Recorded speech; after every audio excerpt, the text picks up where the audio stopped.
Waalaikumsalam warahmatullahi wabarakatuh. Alhamdulillahirabbil alamin wa bihi nasta'in wa ala umuri dunya wa din salatu wassalamu ala asrofil anbiya'i wal mursalin wa ala alihi wa sahbihi ajma'in. Amma ba'du.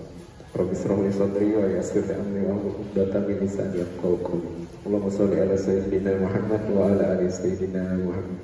Yang kami hormati Ustaz Agung Mas Podo selaku materi pada sore hari ini, dan teman-teman Paragonian yang hadir secara offline ataupun secara online yang di Instagram Al-Firdaus. Segala puji bagi Allah yang masih memberikan kita berbagai nikmat, terutama nikmat-nikmat Islam dan nikmat sehat walafiat, sehingga pada sore hari ini kita masih diberikan kesempatan untuk bisa hadir untuk bersama-sama bersilaturahim ya, dan juga menuntut ilmu, dan mudah-mudahan kita juga dalam menuntut ilmu ini adalah dalam rangka memperbaiki hasanah keislaman kita, dan mudah-mudahan pada sore hari ini kita bisa menambah pengetahuan kita terkait tema yang akan diusung pada sore ini, yaitu memahami peran suami dan istri.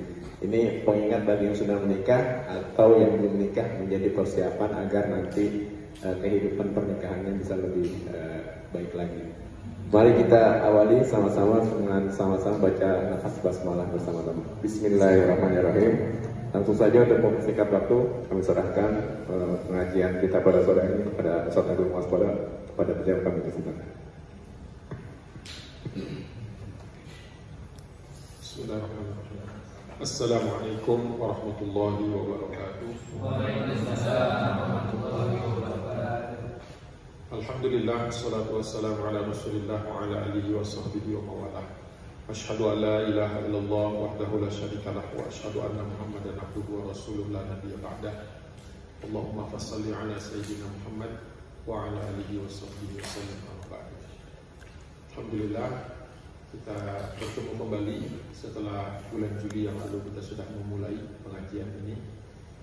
Tema hari ini sebenarnya tidak akan selesai dalam waktu satu kali pertemuan, karena saya mengambil rujukan kepada kitab yang ditulis oleh Said Sabiq, ulama Syekh Said Sabiq, di dalam kitabnya yang komprehensif diberi judul Fiqhus Sunnah. Ada 12 jilid, jilid 6, 7, 5, 6, 7, dan 8 itu hampir seluruh berbicara tentang pernikahan, baik itu hukumnya, kemudian adabnya, sampai problem solvingnya ketika muncul masalah-masalah. Jadi sebenarnya sangat dianjurkan dibaca sendiri sebenarnya, dan dikonsultasikan atau didiskusikan atau dikaji. Tetapi memang idealnya kita tuh memegang bukunya, namanya Fiqhus Sunnah. Fiqhus Sunnah, mungkin kalau di marketplace bisa dicari itu. Ada yang sekarang, kalau dulu setiap jilid itu satu buku, jadi ada 12 buku, kerepotan bawanya. Tapi sekarang sudah jadi 4 atau 5 buku, jadi beberapa jilid dibundel jadi satu, jadi enak bawanya, itu nggak terlalu banyak gitu. Atau kalau untuk di rumah lebih bagus satu jilid per jilid gitu di rumah. Jadi sambil kita duduk atau apa gitu, mungkin lebih enak. Jadi ini saya sarankan. Saya ambil sebenarnya tidak semua, tapi saya ambil saja yang kira-kira penting dan cukup waktu untuk bahas. Tadinya menduga kita punya 1 jam lah kurang lebih. Jadi ini kira-kira. Terus pas saya nunggu di sini tadi sekitar 40 menit, itu saya tambahkan lagi beberapa poin yang terkait dengan problem-problem. Jadi nanti yang problem saya ambil dari sini. Saya belum sempat masuk. Pertama, kita tahu bahwa menikah atau berpasang-pasangan itu sudah sunatullah. Wa min kulli syai'in khalaqna zawjayn la'allakum tadhakkarun, di dalam surat Al-Dzariyat ayat 49. Dan setiap segala sesuatu itu kami sudah ciptakan, khalaqna zawjayn. Makanya istri itu zaujah, suami itu zauj ya. Gitu. Jadi bahasanya sama. Kalau kita kan istri suami, bunyinya aja udah beda. Kalau di bahasa Arab itu asal katanya zawaja, berpasangan. Jadi zaujah sama zauj, ya. Zauji, zaujati, itu bahasa Arab itu enak, intuitif dia. Di setiap segala sesuatu sudah Allah pasangkan ketika diciptakan. La'allakum tadhakkarun, agar kita berpikir. Islam ini sangat indah, sebuah agama yang menggabungkan antara keimanan dengan nalar. Jadi dia tidak nalar saja, tapi dia tidak taat saja, hanya menggunakan hati saja atau menggunakan akal dan kemudian menggunakan keimanan, tetapi dia gabungkan. Dan Allah ingin kita itu selalu, Allah itu mendorong kita agar ketika meyakini sesuatu itu melalui suatu proses pemahaman, karena itu akan lebih kokoh. Sebagaimana pernikahan juga, kalau terlalu banyak emosinya, terlalu banyak sisi perasaannya saja, nanti ketika ada masalah yang harus dipecahkan secara rasional, itu nanti sulit. Sebagaimana kalau semuanya serba rasional, nanti ada perasaan-perasaannya hilang. Kemudian di surah Yasin ayat 36, Subhanalladzi khalaqal azwaja kullaha, Maha suci Allah yang sudah menciptakan seluruhnya itu berpasang-pasangan, kullaha seluruhnya, mimma tumbitul ardo, baik itu apa yang tumbuh dari bumi, bukan hanya manusia. Ya, wa min anfusihim, dari diri sendiri mereka, ketika suami istri menikah kemudian ada keturunan, kemudian wa mimma la ya'lamun, dan hal-hal yang belum diketahui. Jadi dibuat indah oleh Allah Subhanahu wa taala supaya ketika kita menikah itu, setiap orang menikah itu dia tidak selalu ketemu yang sama sebagaimana pasangan lain. Kalau sama ya mungkin orang males, sudah baca 2-3 buku cukup lah kayak gitu kan. Ada rahasianya, wa mimma la ya'lamun. Nanti setiap kita akan merasakan hal-hal yang berbeda-beda, walaupun polanya sudah Allah atur, tapi perbedaan itulah yang membuat setiap pasangan yang suci akan merasa spesial. Itulah yang membuat kita survive, itulah yang membuat kita terus bertahan, ya, lebih dari sekedar karena cinta, tapi karena memang kita itu hamba Allah. Nah itu saya senang menjelaskannya itu seperti itu, supaya antara rasionalitas dengan cinta itu dia seimbang. Kemudian yang berikutnya masih dari surah Al-Hujurat ayat 13, ya ayyuhan nas inna khalaqnakum min dzakarin wa untha.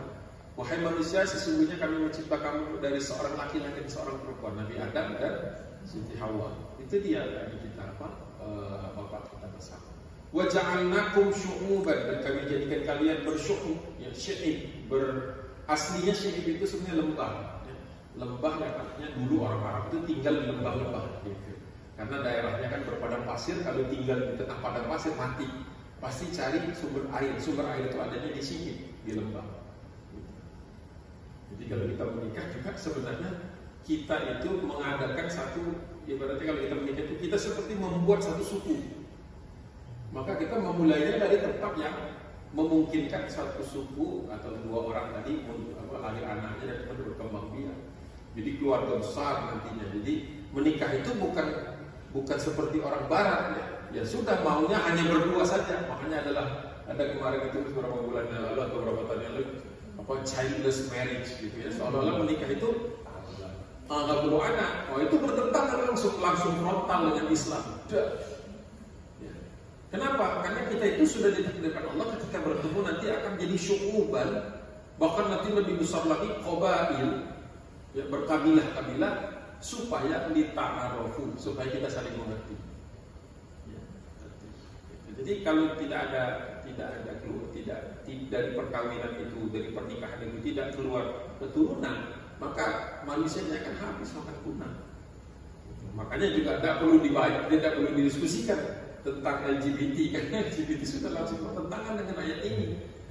Ya, langsung bertentangan, walaupun katanya nanti begini nanti begitu dengan teknologi, masya Allah, selesai sudah, beres dengan satu ayat.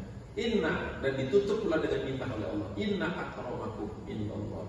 Sesungguhnya yang paling, kalau pakai alif itu berarti yang paling. Akramakum, yang paling mulia di antara kalian di sisi Allah indallahi, yang atqakum, yang paling bertakwa. Jadi pernikahan itu cara paling efektif agar laki-laki dan perempuan, suami dan istri itu bisa naik derajat takwa. Jadi we are helping each other to become much more closer to Allah. Jadi bahasanya itu naik. Jadi kalau sudah menikah, sholatnya nggak semangat, itu ada yang salah. Kalau setelah menikah kemudian tidak, yang dicari selalu candlelight dinner, jalan-jalan terus, healing terus, tidak ada rencana untuk sholat bareng, most of the night gitu ya. Jadi malam itu dilalui dengan, maka ini tadi nggak dapat apapun. Sendirian itu susah bertakwa sendirian. Yang paling gampang itu bertakwa itu adalah bersama-sama.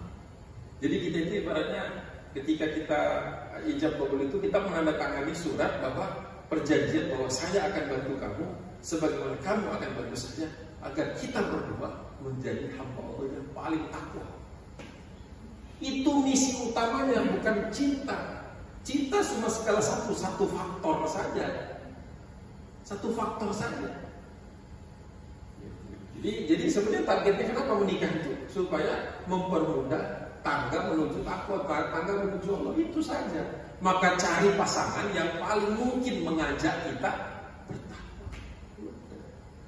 Islam sempurna, simple, tapi deep understanding, deep meaning. Innallaha alimun khabir. Disentil pula oleh Allah, sungguh Allah itu lebih tahu dan urusan Allah itu lebih khabir, lebih teliti Allah. Tidak usah kamu bikin-bikin macam-macam lagi gitu, mikir sok tahu, sok lebih hebat dari Allah SWT. Tidak usah. Kenapa? Allah itu alim dan Allah itu khabir. Dan pernikahan itu memang banyak jelimet-jelimet yang banyak sekali, lika-likunya. Kalau kita tidak bersandar kepada Allah, sesat kita langsung. Mau baca buku 1000 buku, 1000 macam petua, baca Quran konsisten petuanya, baca hadis Nabi tertahu operasionalnya. Jadi saya dan istri itu baru 26 tahun, anaknya 7. jadi struggle kita real. Istri saya juga kerja. Istri saya di rumah sakit Hasan, dokter di rumah sakit Hasan, gitu, di Depok gitu ya. Tapi kita kalau lagi ngobrol WA, tapi nggak boleh ya WA kami. Tapi seandainya WA itu dibuka, kayak anak muda, masih apa namanya, bercandaan, masih kayaknya baru kemarin gitu. Bahkan justru apa namanya, anniversary kami ke-26 ini kami sepakat mengatakan ini kayaknya lebih hot daripada anniversary yang dulu. Ini kayaknya spesial gitu. Jadi spesial. Ini bukan dipas-pasin karena memang kita mereview kembali bersama-sama gitu ya. Apa dulu perjanjian kita dulu, mana yang sudah terlaksana, mana yang on the track gitu ya. Jadi rasional, istri saya bisa dibawa rasional. Kadang-kadang istri saya yang emosional gitu. Tapi enak kalau ketika kita ketemu partner for life gitu ya, partner for life itu luar biasa, nikmat luar biasa. Nah, nanti agak apa kalau nanti. Surah Ar-Ra'd ayat 38. Jangan khawatir, hal ini sudah saya kirim ke panitia. Jadi nanti kalau mau di copy aja, ini free, karena saya Sabik juga free, saya juga free, kasih aja. Ya. Malah kalau mau edisi yang lengkapnya, beli bukunya lebih asik lagi. Baca bareng dengan kalau yang sudah punya ini, yang sudah punya istri atau suami. Jangan bareng baru rumah ikatan. Nah, yang berikutnya 13 surah Ar-Ra'd ayat 38. Walaqad arsalna rusulan, sungguh kami sudah mengutus rasul min qablika, sebelum engkau datang wahai Muhammad. Wa ja'alna lahum azwajan wa dzurriyyah, dan kami berikan kepada mereka istri-istri dan keturunan. Nabi saja yang tugasnya lebih berat daripada kita. Nabi, sepakat nggak kalau Nabi itu tugasnya pasti lebih berat daripada umatnya? Sepakat. Yang berat kayak gitu saja Allah kasih istri, kasih anak. Secara umum, walaupun ada nanti nabi-nabi yang tidak punya anak dan ada yang tidak punya istri. Tapi secara umum Allah mengingatkan kepada kita bahwa orang manusia yang paling berat aja tugasnya masih Allah suruh azwajan, berpasangan, sehingga punya dzurriyyah, maka punya anak keturunan. Ya. Jadi jangan merasa, wah saya udah usah nikah nanti berat banget, ya. Sekarang aja udah berat. Nah sebelum ngomong itu, evaluasi diri sendiri dulu bahwa seberat apa sih tugas kita dibandingkan Nabi? Seberat apa? Saya yakin tidak lebih berat, bahkan ringan sebenarnya urusan kita. Jadi sayang sekali kalau kita tidak ada niat untuk atau tidak ada motivasi untuk. Wa kana li rasulin ayyatiya bi ayatin illa bi idznillah li kulli ajalin kitab. Tidak mungkin bagi seorang rasul itu mendatangkan satu bukti-bukti mukjizat kecuali dengan izin Allah. Jadi nabi-nabi saja, para rasul itu saja ketika mengelola keluarganya juga setiap malam meminta kepada Allah petunjuk bagaimana begini, bagaimana begitu. Jadi keluarga para nabi juga mengalami struggle, mengalami tantangan. Rasulullah SAW juga dengan istri-istrinya itu juga punya ada up and down, ada kondisi-kondisi tertentu di mana Allah memberikan begitu. Jadi it's okay to have problems within the family, it's okay. Yang nggak boleh itu adalah dia pecah gara-gara masalah, dia nggak boleh. Bermasalah itu nggak apa-apa. Impossible to avoid problems itu. Tinggal gimana caranya, makanya harus ada kayak semacam fakta antara suami istri. Pokoknya kalau ada, saya satu yang langsung ketika setelah ijab kabul, saya minta izin kepada, walaupun sudah resmi ya, saya minta izin supaya sebelum kami foto segala macam nerima tamu, saya masuk ke kamar dulu, bukan mau ngapa-ngapain, mau sholat bareng, sholat bareng aja, dan sekaligus menegaskan lagi bahwa apapun masalah yang kita akan hadapi, hari pertama saya sudah bisa masalah gitu, apa projection gitu ya, projected masalah saya sudah bayang nanti akan ada masalah ini, yuk kita selesaikan berdua ya, sebelum kita mengundang ayah, ibu dan sebagainya, kita selesaikan bareng, sepakat, alhamdulillah sepakat. Nah sampai sekarang kita punya tradisi itu, maka kadang-kadang ayah, ibu, bapak mertua, bapak mertua, ayah kami itu kadang-kadang marah kepada kami, oh ada masalah kalian nggak ngomong apa-apa. Ya karena itulah bagian dari perjanjian kami bahwa ada masalah, selesaikan sebaik-baiknya berdua. Karena biasanya masalah itu menjadi runyam ketika ada orang lain yang nggak ngerti konteks ikut-ikutan. Makanya di Pondok Mertua Indah maksimum saya katakan 1 tahun. Maksimum 1 tahun. Lebih dari itu, you create your own problems. Sepakat? You create your own problems. Walaupun kata ibu, udahlah, sini aja kamarnya banyak kosong. Ini bukan masalah space, bukan masalah rent, ya. Ini masalah bahwa kita harus punya kapal sendiri, nakoda sendiri. Ya. Sampai waktu kita mau pergi, atraksi di sana emang rumah apa nggak enak, bukan masalah nggak enak. Kami akan datang ke sini seminggu sekali, tapi kami harus punya tempat sendiri. Itu pentingnya kita itu punya perjanjian tadi. By the way, Allah menyebut perjanjian pernikahan itu dengan mitsaqan ghalidha, ikatan yang kuat. Kenapa dia bisa putus? Karena kedua pelakunya, partner in crime, partnernya itu adalah dia tidak sepakat untuk menjadikan itu ikatannya abadi, perlu dipertahankan. Kalau kita sudah tidak sepakat untuk mempertahankan, selesai. Nanti mas saya nggak mau cerita problem nanti di terakhir aja. Nah, kemudian Rasulullah SAW bersabda, arba'un min sunnatil mursalin. Ada 4 kebiasaan atau sunnah para nabi, bukan hanya Rasulullah. Yang pertama al-khina, yaitu membuat celak perempuan, kemudian membuat wajahnya di depan suaminya menarik, lebih menarik, ya. Kemudian wat ta'atur, wat ta'atur, bukan ta'atur tapi ta'atur, wat ta'atur, wangi-wanginya. Nanti ada aturannya itu ya.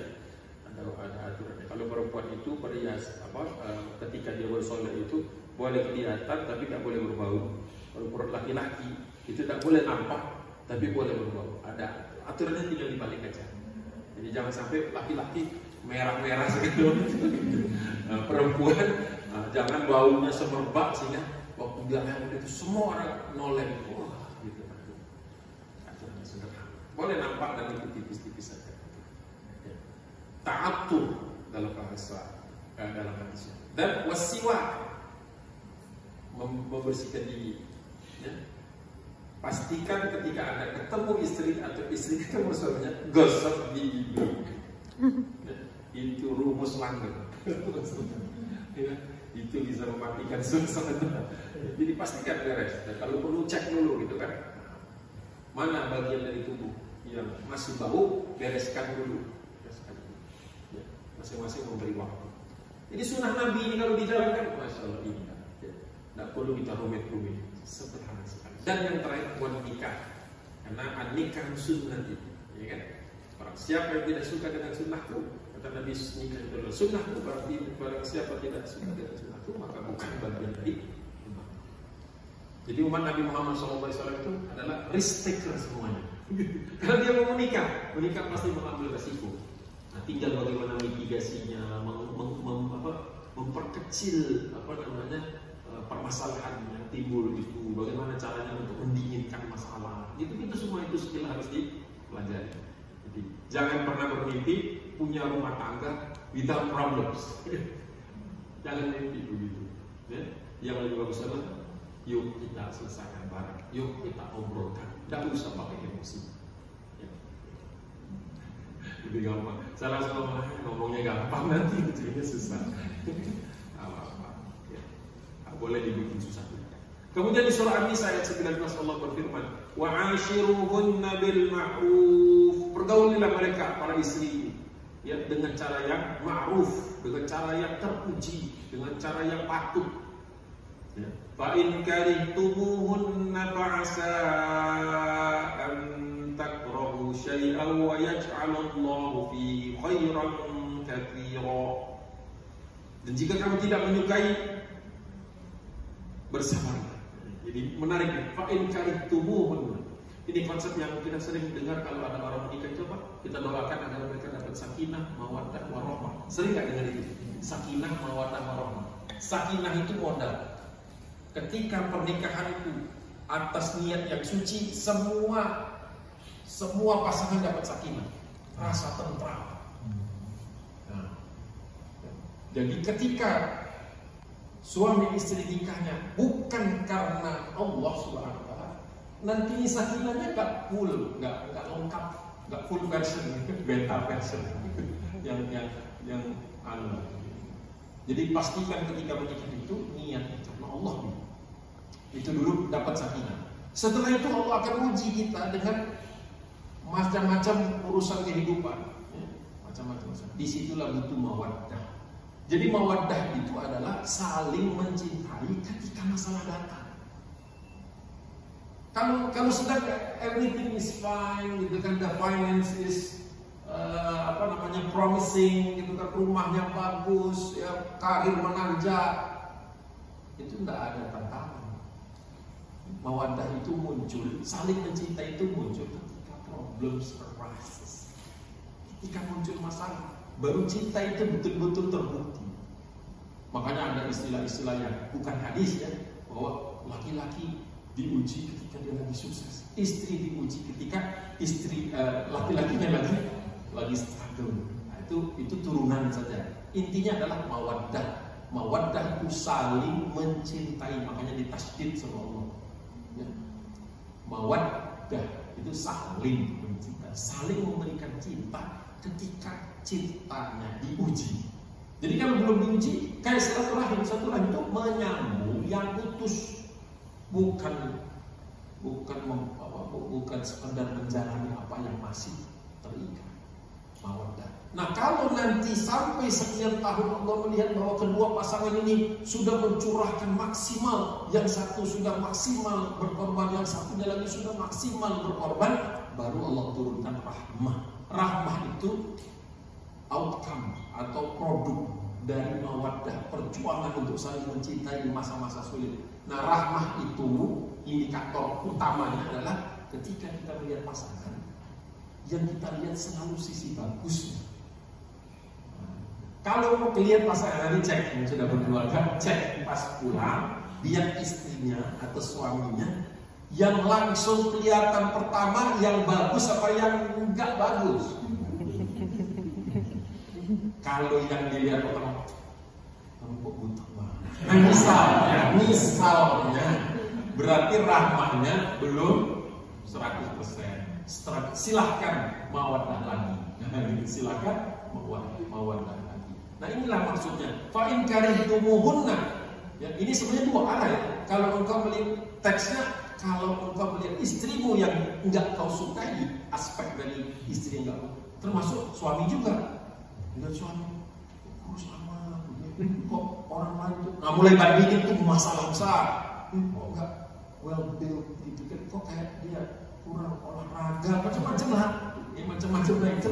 Ya, fa in karihtumuhum, ya, wa in karihtumuhunna fa asa. Maka bersabarlah, karena bisa jadi engkau ketika kembali ketika melihatnya, kau melihat sesuatu yang bagus dari mereka. Nah itulah rahmah tadi. Itu tidak akan dirasakan oleh pasangan yang belum berkorban, saling berkorban, belum. Nah kalau kita masih banding-bandingin, terus kita masih merasa kasihan banget hidup gua, gitu kok dapatnya begini. Nah itu masih begitu, still Allah itu. Ya. Fa'asa an takrahu syai'an wa yaj'alallahu fihi khairan katsiran. Nanti kalau Allah sudah kasih rahmat, ada sisi-sisi dari pasangan kita itu yang selama ini kan kita lihat. Nampaknya mata kita ini juga nanti sama Allah di upgrade. Ini loh, kau kemarin gak bisa lihat ya. Nah ini kan Allah, nih. Dan Allah menggunakan istilahnya khairan katsira. Banyak banget. Kalau kita main game itu kan ada istilahnya unlock power, ya kan? Kita setelah capek sama kemari gitu baru dapat unlock power, ya kan? Unlock power itu kita melihat sesuatu yang tadinya kita tak sadar. Oh ternyata istri saya begini. Alhamdulillah setelah sekian tahun nikmat. Dan Allah akan keep keep giving us, ya, selalu memberi kita, ya, the ability to see the better side of him or her. Maka terus kita fihi khairan katsiran. Demi Allah, Allah sebagai saksi saya di pernikahan ke-26 ini makin banyak sisi yang kok ya 26 tahun saya enggak lihat. Betul. Sampai anak-anak kami kan ada yang sudah lulus kuliahnya, ada yang itu suka nyelotok gitu katanya. Ini dua orang kayak pacaran aja gitu katanya gitu. Padahal kita biasa-biasa saja, cuma memang nunggu datang istri pulang itu kok kayaknya saya berdebar-debar kayak dulu, kayak bahkan dulu juga gitu-gitu amat. Dan ternyata saya tanya, dia juga merasa begitu. Bawaannya lihat jadwal, kalau bisa pulang cepat. Nah, kami tidak berani mengklaim bahwa itu sudah rahmat, tetapi bersyukurlah. Ya. Kami berharap bahwa Allah berkenan memberikan kepada kami. Nah, apa hak bersama suami istri? Satu, halal saling bergaul secara seksual. Itulah kelebatan, itulah kelebihan pernikahan. Memang perlu belajar tentang ini karena tidak mungkin selesai dalam waktu sekali duduk, ya kan?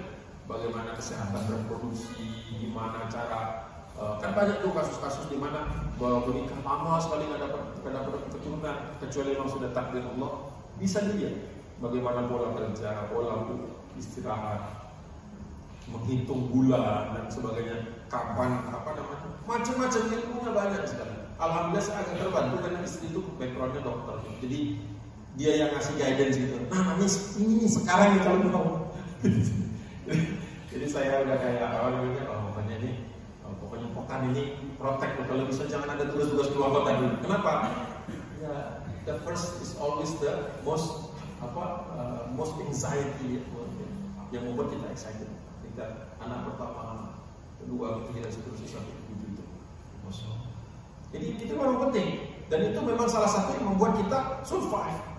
Adalah kita selalu ketika berhubungan seksual kepada suami atau istri itu selalu we feel good. We feel good bukan sekedar melakukan tugas, karena memang secara fikih ada syarat-syaratnya. Tidak boleh kita itu sekian bulan meninggalkan istri, tapi you have to feel good about yourself, ya, dan partnernya juga merasa feeling good, itu yang penting. Itu hak. Jadi jangan egois itu, nanti belajar dulu tentang orgasme dan sebagainya, harus belajar itu bagaimana jangan egois. Kita udah seneng, udah tinggalin aja.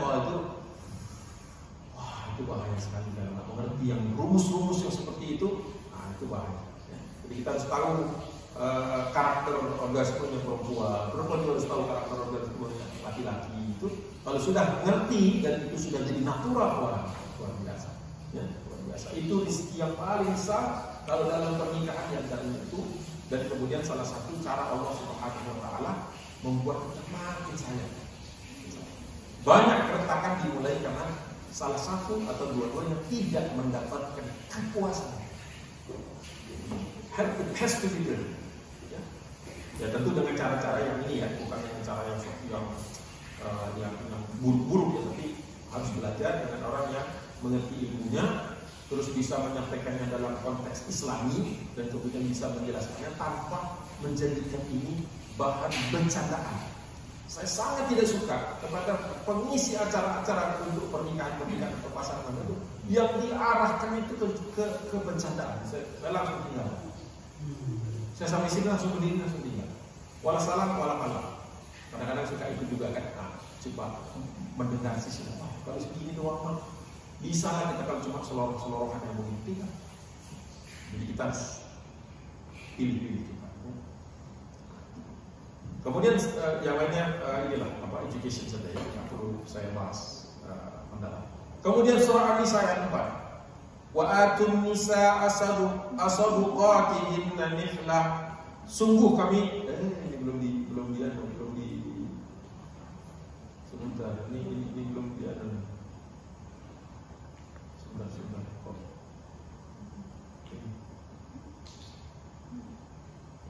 Wa atun nisa asaduqatihinna nihlah fa in tibna lakum an syai'in minhu nafsan faquluhu hani'an mari'an.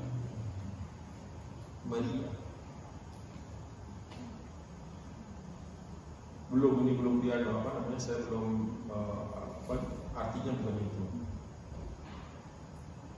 Maaf.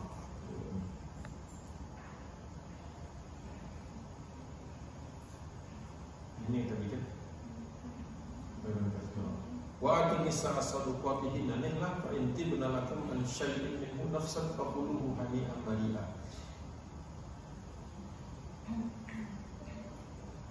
Saya skip saja. Terkait dengan mahar, habisan. Unfortunately. Gimana? Langsung aja jawab saja. Ayo saja.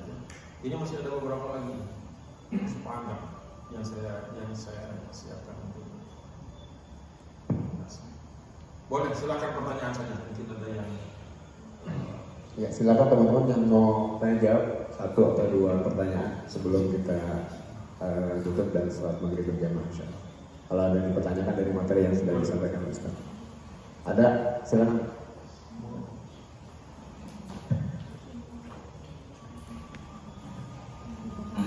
Assalamualaikum warahmatullahi wabarakatuh. Waalaikumsalam. Saya izin bertanya. Tadi Pak Ustadz bilang kalau untuk rumah tangga besar cuma ya dari 6 tahun mungkin banyak hal positif yang perlu kita ambil hikmahnya. Nah, bagaimana nih cara mempertahankan rumah tangga selama 26 tahun ini? Bisa dibagi tipsnya ke kita? Mungkin bagi saya juga yang masih berapa puluh tahun butuh banget nih kayak apa sih gimana nih cara mempertahankan rumah tangga? Terima kasih.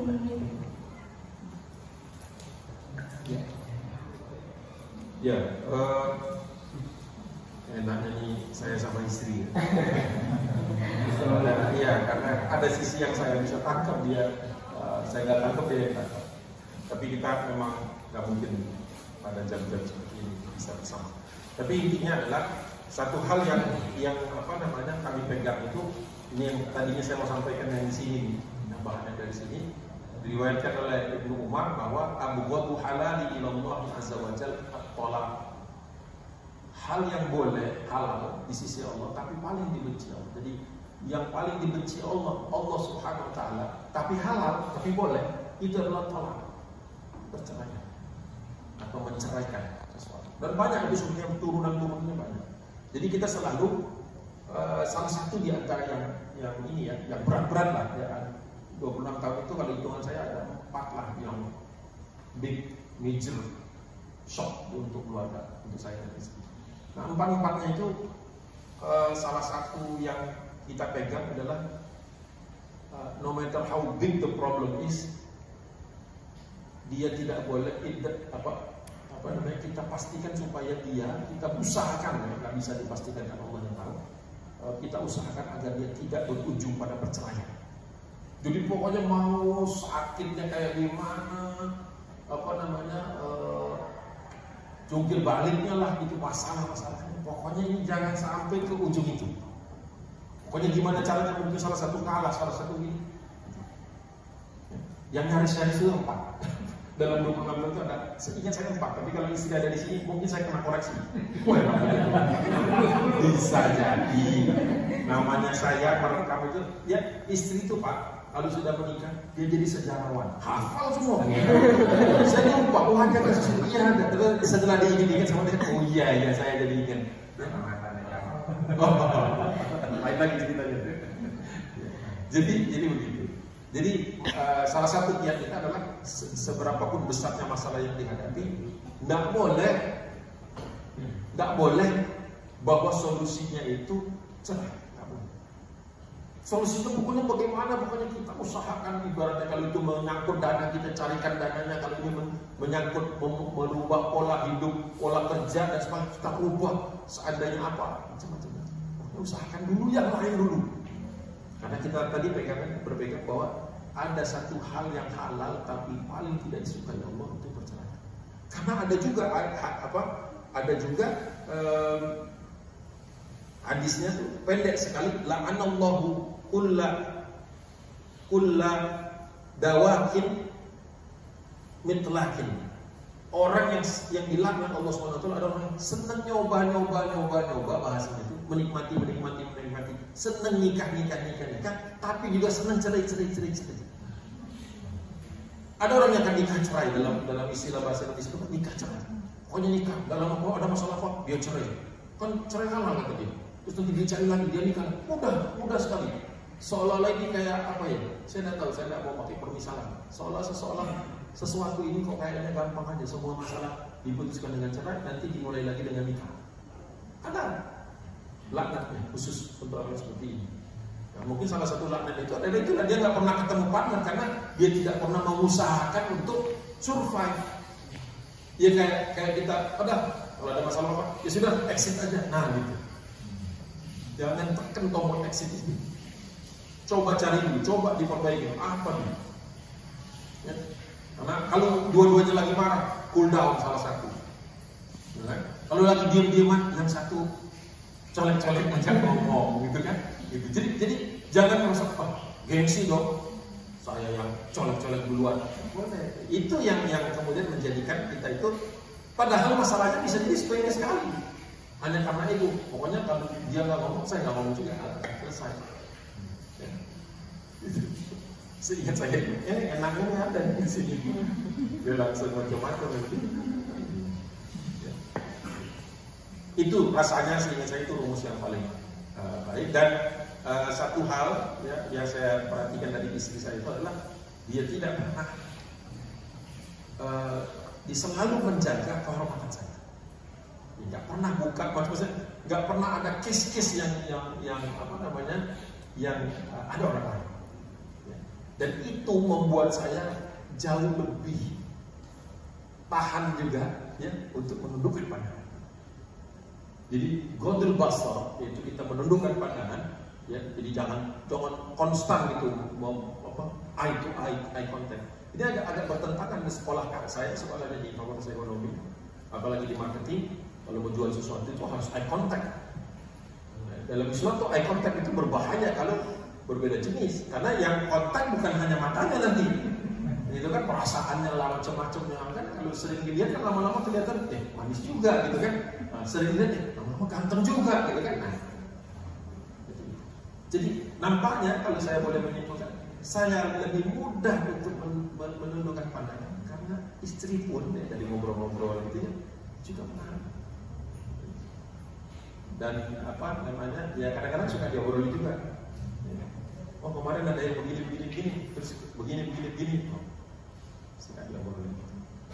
Jadi nikmatnya itu kita tahu bahwa dia juga menjaga kita, sehingga kita juga menjaga diri kita sendirinya itu timbal balik. Inilah mawaddah tadi.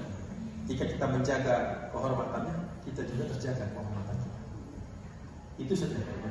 Dua hal itu ya. Mungkin banyak, tapi supaya kalau ada pertanyaan lain, karena kita sebenarnya sudah maghrib ini. Silakan kalau ada satu lagi ya.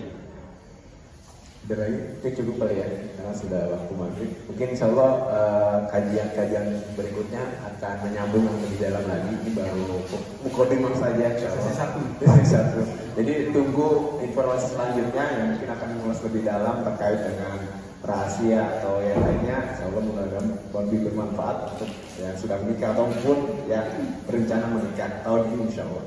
Kita nggak tahu ya mau nikahan gantung siapa. Tapi mudah-mudahan dengan bekal yang Allah tadi Ustaz sampaikan menjadi wawasan yang bisa menambahkan kekuatan kita untuk sama-sama meluruskan niat kita dan juga kita untuk sama-sama menuju ketakwaan kepada Allah Subhanahu Wa Taala. Baik, karena sudah maghrib kita tutup saja pertemuan kita dengan sama-sama baca lafaz hamdalah bersama-sama.